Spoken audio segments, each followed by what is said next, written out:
नमस्कार। मानव शरीर एक बहुत ही जटिल और अद्भुत मशीन की तरह है।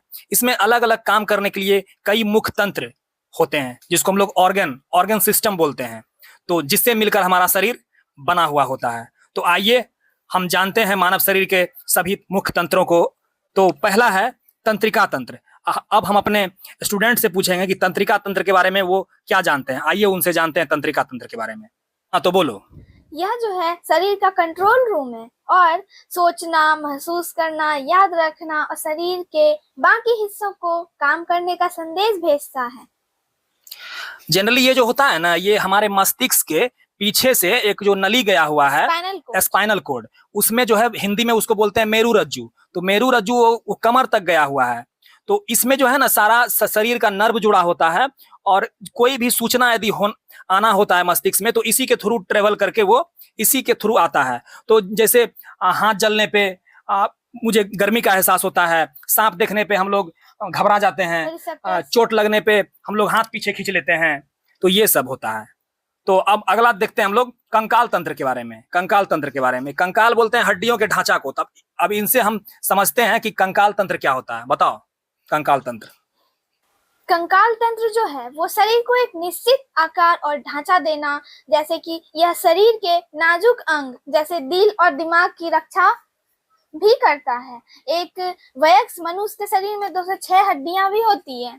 इसके मुख्य अंग होते हैं जैसे कि हमारे हड्डी जिसको हम बोन्स कहते हैं और जोड़ जिसको हम जॉइंट्स कहते हैं। ठीक, ये बात ठीक है। तो सीधा इसमें कंकाल तंत्र में यही याद रखना है कि हमारा कंकाल, हमारा शरीर का जो ढांचा बना होता है, ये बना होता है हड्डियों से। और सिर्फ ये याद रखना है कि हड्डी से ही कंकाल तंत्र बनता है। और इसमें कुछ याद नहीं रखना है।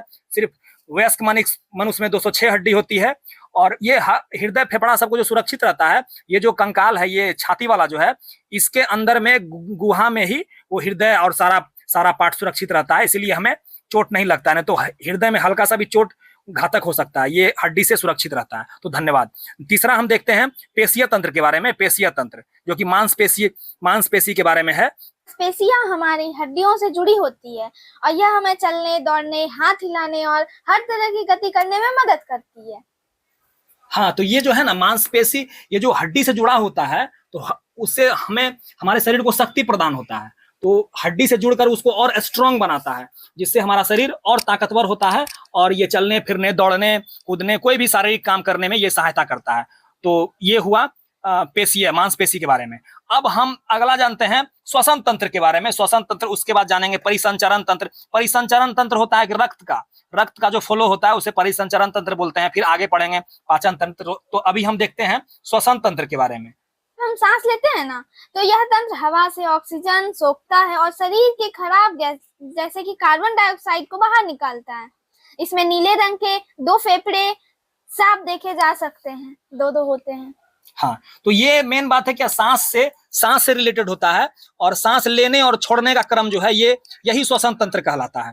तो श्वास लेना और छोड़ना, तो इसके बारे में हम श्वसन तंत्र में जानेंगे और ये सारा रिलेटेड रहता है। श्वसन तंत्र, परिसंचरण तंत्र, ये दोनों आपस में बहुत घनिष्ठ संबंध है दोनों का। तो हम लोग आगे देखेंगे कि कैसे इस दोनों का घनिष्ठ संबंध है। तो आगे हम देखेंगे परिसंचरण तंत्र, जिसको हम लोग ब्लड जो फ्लो होता है वो ब्लड सर्कुलेशन को ही बोलते हैं परिसंचरण तंत्र। और इसमें मुख्य अंग होता है हृदय, जिसको हम लोग हार्ट बोलते हैं। तो देखते हैं परिसंचरण तंत्र। परिसंचरण तंत्र जो है वो क्या करता है कि दिल एक पंप की तरह काम करता है हमारा, जो खून के जरिए ऑक्सीजन और जरूरी पोषक तत्व को पूरे शरीर की एक एक कोशिका तक पहुंचाता है। कोशिका हम कहे तो सेल। हाँ, तो सारा ब्लड का जो सर्कुलेशन करता है पूरे बॉडी में, ये सर से लेकर के पैर तक पूरे ब्लड का सर्कुलेशन ही परिसंचरण तंत्र कहलाता है। तो अगला हम देखेंगे पाचन तंत्र के बारे में। पाचन तंत्र जो है कि हम जो भी खाना हम खाते हैं, यह तंत्र उसे छोटे टुकड़ों में तोड़कर पचाता है ताकि शरीर को काम करने की ताकत या ऊर्जा मिल सके। ऊर्जा कहे तो एनर्जी। हाँ, तो ये पाचन तंत्र हो गया। हमारा खाना मुंह से जो हम लोग खाते हैं और सारा खाना फिर टूटकर दांतों से चबाकर उसके बाद अमाशय में जाता है। अमाशय के बाद ये छोटी आंत होते हुए ये फिर बड़ी आंत में जाता है और फिर बड़ी आंत से होते हुए मलद्वार के जरिए ये बाहर निकल जाता है और उसमें से रस जो निकलता है वो अवशोषित हो जाता है और हमें एनर्जी प्रदान करता है। तो ये हो गया पाचन तंत्र के बारे में। और उसके बाद हम लोग चलते हैं उत्सर्जन तंत्र के बारे में। हम इसे कह सकते हैं कि ये फिल्टर प्लांट है।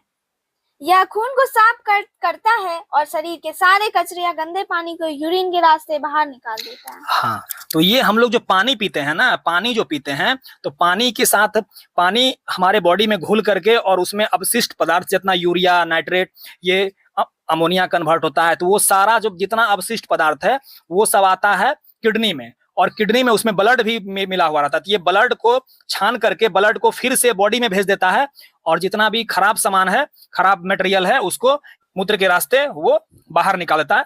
तो उसी को हम लोग बोलते हैं उत्सर्जन, मतलब खराब चीजों का उत्सर्जन, जो कि मेन इसका पार्ट है किडनी। ये किडनी ही है जो कि उत्सर्जन तंत्र में सहायता करता है। तो क्वेश्चन सीधा यहाँ से आता है कि उत्सर्जन तंत्र में मुख्य अंग कौन सा होता है, तो वो किडनी होता है, जिसको हम लोग वृक्क बोलते हैं, वृक्क, और इसी को गुर्दा बोलते हैं, गुर्दा।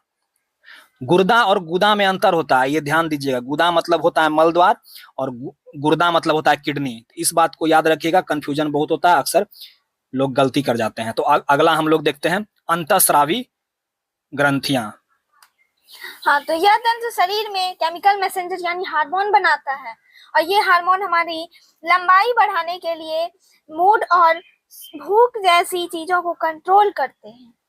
अंतःस्रावी ग्रंथियां जो है ये हार्मोन का सिक्रेशन करती है, और ये हार्मोन जो है, जैसे इंसुलिन के बारे में जानते हैं, तो ये शुगर कंट्रोल करता है। तो शुगर कंट्रोल करने में इंसुलिन का है। फिर पिट्यूटरी ग्रंथि हो गया, फिर यानी कि हमें भूख लगती है, हमें प्यास लगती है, ये सारा कंट्रोल करता है अंतःस्रावी ग्रंथि। भूख लगती है, प्यास लगती है, हम किसी को प्रेम करते हैं, हमें किसी से घृणा होता है, तो ये सारा कंट्रोल, ये मैसेंजर का कंट्रोल करता है ये अंतःस्रावी ग्रंथि। तो अगला हम लोग जानेंगे प्रतिरक्षा प्रणाली जो है। प्रतिरक्षा प्रणाली जो है, यह हमारे शरीर की सिक्योरिटी आर्मी कह सकते हैं, यानी कि इम्यून सिस्टम है। यह हमें सर्दी खांसी से लेकर बड़ी बीमारी और वायरस के हमलों से बचाती है और शरीर को स्वस्थ रखती है। ये है कि सीधा इसको समझेंगे सिक्योरिटी गार्ड। बॉडी में कुछ भी इंटर करेगा, कोई भी बीमारी इंटर करेगा, तो उससे लड़ेगा। कभी कभी हम लोग देखते हैं कि चोट लगता है, लेकिन धीरे धीरे वो चोटें ठीक हो जाती है खुद ब खुद। तो वो ये हमारा शरीर ही, प्रतिरक्षा प्रणाली ही उससे लड़ता है और वो बॉडी को सुरक्षित करता है। धीरे धीरे घाव हमारा भर जाता है कभी कभी, तो ये खुद ब खुद ठीक हो जाता है। तो वो प्रतिरक्षा प्रणाली ही करता है, और जो प्रतिरक्षा नहीं प्रणाली कर पाता है वो हम लोग मेडिसिन के द्वारा करते हैं। तो ये हमारा था 9 मुख्य तंत्र, जिससे हमारा बॉडी का सारा कार्य सुचारू ढंग से चलते रहता है और हमारा पूरा शरीर बना हुआ है। और भी बहुत सारे तंत्र हैं, जिसमें जो मुख्य तंत्र हैं उसके बारे में हम लोग जाने, तो ये सब के बारे में जनरली क्वेश्चन आते रहता है। इसको आप लोग ध्यान से देखिएगा। ये श्वसन तंत्र, परिसंचरण तंत्र, ये उत्सर्जन तंत्र, ये सब एक दूसरे से सारा कनेक्टेड है। ये सब कनेक्टेड है।